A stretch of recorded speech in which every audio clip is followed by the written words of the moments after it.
എൻ്റെ മകന് കച്ചവടത്തിന് വേണ്ടി 5 ലക്ഷം രൂപ കടമായി നൽകി. അതിൻ്റെ സക്കാത്ത് എങ്ങനെയാണ് നൽകേണ്ടത് എന്നാണ് ചോദ്യം. അതായത് കടമായിട്ട് നൽകിയതാണെങ്കിൽ, കച്ചവടത്തിലേക്ക് ഒരു ഷെയർ ആയിട്ടല്ല, കടമായിട്ട് നൽകിയതാണെങ്കിൽ മോന്റെ അടുത്ത് നിന്ന് സമയം നിശ്ചയിച്ചിട്ടുണ്ടാവുമല്ലോ. ആ സമയം നിശ്ചയിച്ച കടമായിട്ട് നൽകുമ്പോഴൊക്കെ അങ്ങനെയാണ്. കടം നൽകുമ്പോൾ നിന്റെ അടുക്കൽ ഉണ്ടാവുമ്പോ തന്നാ മതി എന്ന് പറഞ്ഞുകൊണ്ട് ചെയ്യുന്നതാണെങ്കിൽ അങ്ങനെ, അല്ലെങ്കിൽ 1 വർഷം കഴിഞ്ഞിട്ട് അല്ലെങ്കിൽ 2 വർഷം കഴിഞ്ഞിട്ട് എന്ന് പറഞ്ഞിട്ട് സമയം നിശ്ചയിച്ചുകൊണ്ട് നൽകുന്നതാണെങ്കിൽ അങ്ങനെ.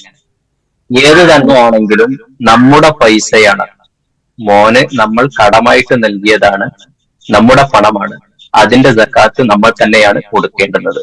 ഇത് നേരത്തെ പറഞ്ഞതുപോലെ തന്നെ മോൻ പറയാണ്, വാപ്പന്റെ സക്കാത്ത് ഞാനാണല്ലോ ഇപ്പൊ പൈസ കൈകാര്യം ചെയ്യുന്നത്, അതുകൊണ്ട് വാപ്പന്റെ സക്കാത്ത് ഞാൻ കൊടുത്തിട്ടുണ്ട് എന്നവൻ പറയുകയാണെങ്കിൽ മോൻ കൊടുത്താൽ മതി.